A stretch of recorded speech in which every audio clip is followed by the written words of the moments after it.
فرید الدین گنجشکر رحمۃ اللہ علیہ کی تعلیم و تربیت میں آپ کی والدہ محترمہ بی پی قاسم خاتون کا بڑا ہاتھ ہے، جو کہ ایک اہم درجہ رکھتی ہیں۔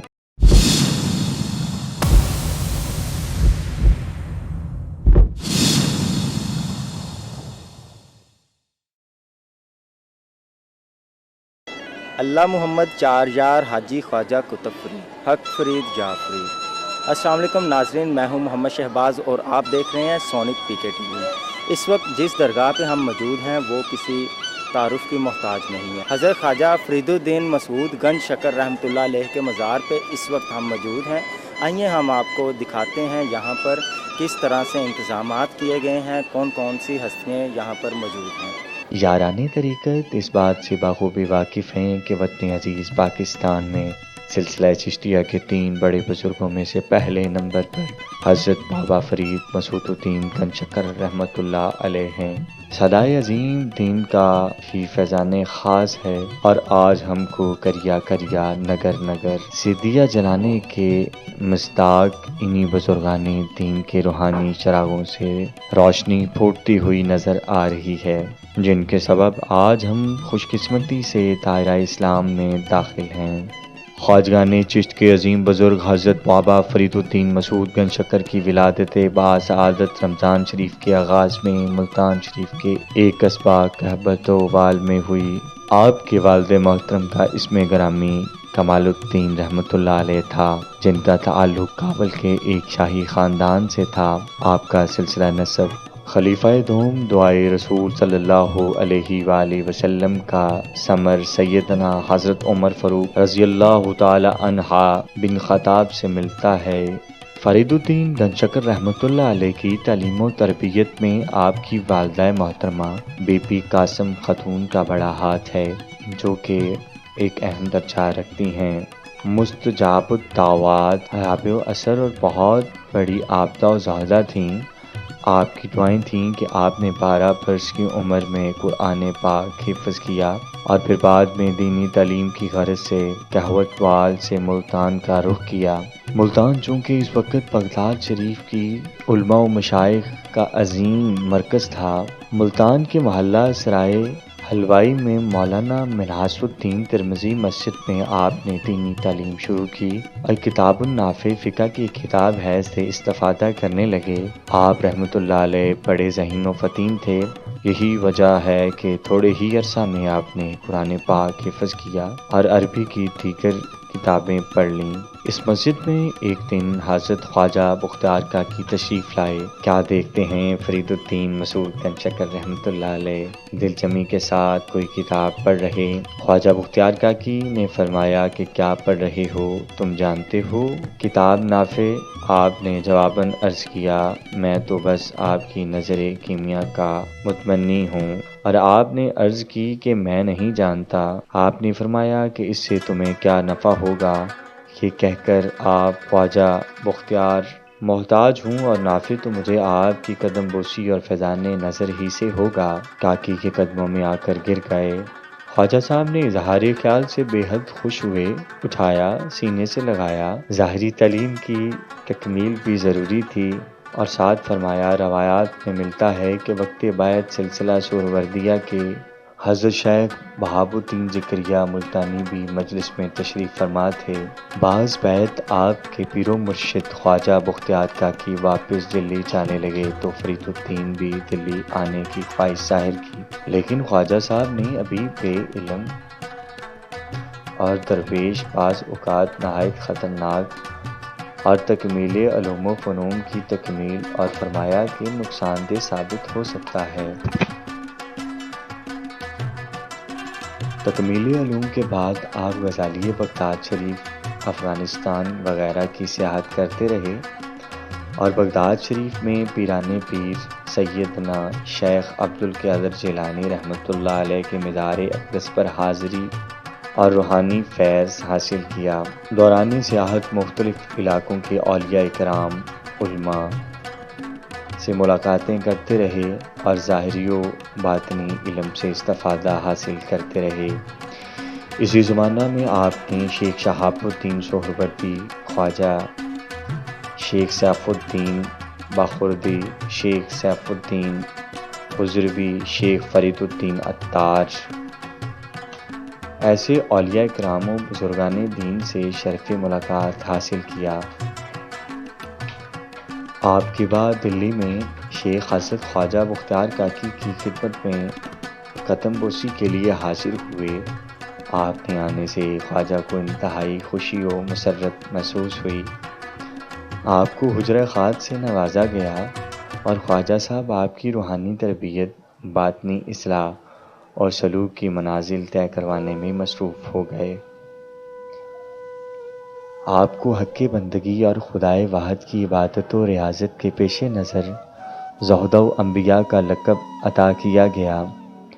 عبادت و ریاضت میں مشغول ہونے کے حوالے سے ایک نہیں سینکڑوں صفحات درکار ہیں، لیکن جب حضرت بابا فرید مسعود الدین گنج شکر رحمۃ اللہ علیہ دلی میں اپنے یہاں مختصر ایک واقعہ پیش کرتے ہیں۔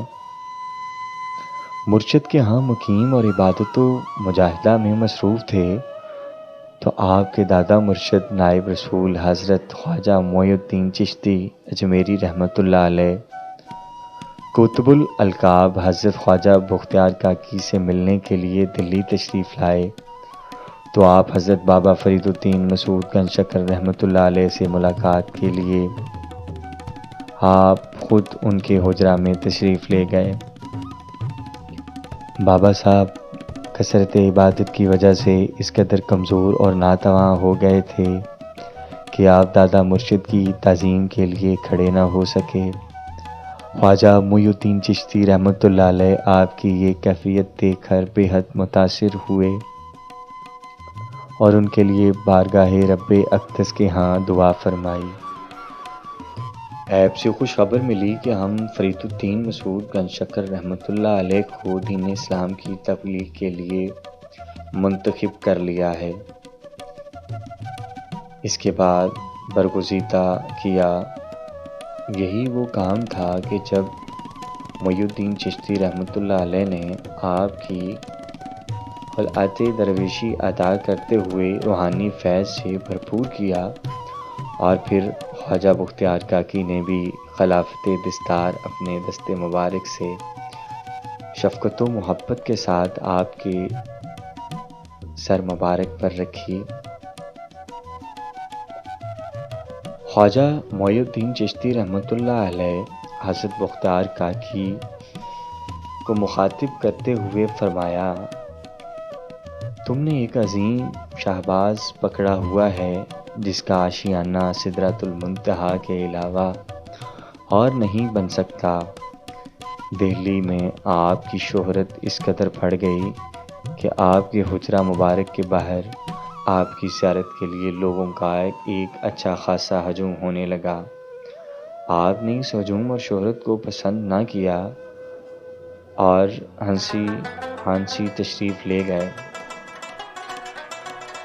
آپ نے کچھ عرصہ کچھ شریف میں بھی قیام فرمایا اور رخصت کرتے وقت آپ کے مرشد، تم میرے وصال کے وقت پر میرے پاس نہیں ہوگے۔ خواجہ بختیار کاکی نے آپ سے فرمایا، لیکن 2-3 روز کے بعد فاتح خوانی کے لیے ضرور آؤ گے۔ چنانچہ ایسا ہی ہوا۔ خواجہ صاحب کے وقت وصال آپ ہانسی میں ہی قیام فرما تھے۔ وصال کی خبر ملی تو فوری دلی تشریف لائے۔ فاتح خوانی کی اور مزار اقدس کی زیارت کر چکے تو قاضی حمید الدین لاہوری رحمۃ اللہ علیہ حضرت خواجہ بختیار کاکی رحمۃ اللہ علیہ کی وصیت کے مطابق امانتیں، جس میں خلقہ خلافت، عصا، نالین اور مسلح وغیرہ تھے، فرید الدین سرکار کو عطا کی۔ ان دونوں دیپالپور اور اس سے ملحقہ علاقوں کفر و شرک کے گڑھ بنے ہوئے تھے۔ حکمران اسلام سے کوسوں دور اور لوگ بے راہ روی کا شکار اور فقراء اور مشائخ کے عزم کے سخت خلاف تھے۔ حضرت بابا فرید الدین مسعود گنج شکر رحمۃ اللہ علیہ نے ظلم و ستم کے خاتمے اور لوگوں کو راہ راست پر لانے اور دین اسلام میں اپنے ساتھیوں کے ہمراہ دیپالپور کے قریب علاقہ میں قیام فرمایا۔ یہاں آپ نے مکان اور مسجد تعمیر کروائی اور یہیں مستقل سکونت اختیار کی۔ سبحان اللہ، کیسا پاک! ایک یہاں بہتے ہوئے دریا کی روانی دیکھ کر آپ نے ارشاد فرمایا، اس دن سے یہ علاقہ پاک پتن شریف کے نام سے مشہور ہو گیا۔ شروع میں آپ کو کافی مشکلات کا سامنا کرنا پڑا، کیونکہ آپ کی اکثریت کڑ قسم کے ہندو اور افراد کی تھی، جنہوں نے آپ کو بہت ستایا اور بے رخی کا مظاہرہ کیا، مگر آپ نے ہمت نہ ہاری اور استقامت کے ساتھ اپنے کام پر ڈٹے رہے، کیونکہ آپ کا مقصد صرف اور صرف رضا الہی تھا، نہ کہ جاہ و حشمت و شہرت۔ حسن اخلاق اور بے لوث محبت یقیناً کسی کو بھی اپنا بنانے کے لیے آپ نے عبادت و ریاضت، علمی تدبر، فہم و فراست، حسن اخلاق سے لوگوں کو اپنا گرویدہ کر لیا۔ حسن اخلاق اور بے لوث محبت یقیناً کسی کو اپنا بنانے کے لیے کافی ہے۔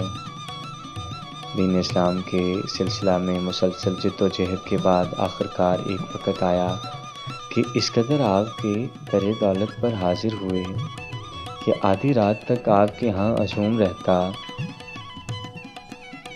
آپ سب کے ساتھ محبت و اخلاق، خندہ پیشانی، مساوات سے پیش آتے، سب کو طرح طرح کے کھانے کھلاتے، غربا و مساکین کی مدد کرتے، اپنے در سے کسی کو خالی نہ جانے دیتے۔ آپ کے اسی حسن عمل سے متاثر ہو کر لوگ جھوک در جھوک آپ کی خدمت اقدس میں حاضر ہو کر مشرف با اسلام ہونے لگے۔ روایات میں ملتا ہے آپ نے پنجاب میں 35 ذاتوں کو مسلمان کیا۔ یہ سبھی کچھ تبھی ممکن ہوا جب آپ نے صرف گفتار ہی سے نہیں بلکہ کرتے ہوئے دین اسلام کی تبلیغ کا بیڑا اٹھایا۔ آپ نے اپنے مریدین سے اکثر فرمایا کہ اگر 2 آدمی بھی ہوں تو نماز باجماعت ہی ادا کرنی چاہیے، اور ایک جگہ فرمایا کہ 18,000 عالم میں جو دینی و دنیاوی نعمتیں رب اقدس نے پیدا فرمائی ہے وہ دراصل نماز ہی ہے۔ آخر میں آپ کے چند ملفوظات پیش خدمت ہیں کہ یہی مضمون کا اصل حاصل ہے۔ آپ نے فرمایا، جو تم سے ڈرتا ہے تم اس سے ڈرو، اپنے عیب کو ہمیشہ پس نظر رکھو۔ اگر عزت اور سربلندی چاہتے ہو تو شکستہ دلوں کے پاس بیٹھو، اگر تم ذلیل و رسوا نہیں ہونا چاہتے تو کبھی کسی سے جھگڑا نہ کرو۔ جب اہل دولت لوگوں کے پاس بیٹھو گے تو دین اسلام کو فراموش نہ کرو۔ دنیاوی جاہ و مال کے لیے اندیشہ و فکر نہ ہو۔ جاہل اور نادان کو زندہ خیال نہ کر، باطن ظاہر سے عمدہ اور بہتر رکھو۔ خدا طرز وزیر کی سپردگی میں ملک دینا چاہیے۔ علم دین کی حفاظت و نگہداشت کرو۔ 4 چیزیں ایسی ہیں جن کے بابت 700 مشائخ اعظام اور بزرگوں سے ہے۔ آپ نے فرمایا کہ جب سوال کیا تو سب نے ایک ہی جواب دیا، اولیاء۔ یہ کہ تمام لوگوں میں سے سب سے زیادہ دولت مند اور مالدار کون ہے؟ جواب دیا کہ قناعت کرنے والا۔ سب سے زیادہ لوگوں میں محتاج کون ہے؟ جواب ملا، جو قناعت کو ترک کرتا ہے۔ حقیقت میں صوفی وہ ہے جس کے متعلق فرمایا، صوفی ایک مجلس میں آپ نے برکت کی وجہ سے تمام چیزیں صفائی قبول کر لیں اور اسے کوئی چیز سنگلودہ نہ کر سکے۔ فرمایا کہ بہت سی باتیں ایسی ہوتی ہیں جو دل کو غافل کر دیتی ہیں، اگر بات اول آخر اللہ تعالیٰ کے لیے ہو تو زبان سے نکالنے، ورنہ خاموشی بہتر ہے۔ جب خدا کی مقرر کردہ تکلیف ہو تو اس پر اعتراض نہ کرو۔ طریقت کے ساتھ ساتھ احکامات شریعت کی پابندی بھی ضروری ہے۔ محرم الحرام 668 ہجری کو آپ پر بیماری کا غلبہ ہوا آپ نے نماز عشاء باجماعت ادا کی اور نماز سے 5 کا ورد کرنے لگے۔ اسی حالت میں یا حیو یا قیوم فارغ ہو کر سجدہ میں سر رکھتے ہوئے دنیا فانی سے رخصت ہو کر اپنے خالق حقیقی سے جا ملے۔ آپ کا سالانہ عرس مقدس 5 محرم الحرام کو انتہائی عقیدت و احترام اور شایان شان طریقے سے کھولا جاتا ہے، جس میں بہشتی دروازہ منایا جاتا ہے۔ اس موقع پر آپ کے مدار اقدس پر لوگ جا کر حاضری دینا اپنی سعادت سمجھتے ہیں، اور اس کی تقریبات میں نہ صرف پاکستان بھر سے لوگ آتے ہیں بلکہ پوری دنیا سے لوگ یہاں فیض پانے آتے ہیں۔ پروردگار عالم کی بارگاہ اقدس میں دعا ہے، اللہ تعالی ہمیں اپنے پیارے حبیب کے صدقے اسلام میں پورا داخل ہونے کی توفیق عطا فرمائے، اور خرافات سے بچتے ہوئے اولیاء اکرام کے ساتھ ساتھ محبت اور ان کے نقش قدم پر چلنے کی توفیق عطا فرمائے۔ یا حیو یا قیوم صلی اللہ علیہ وآلہ وسلم۔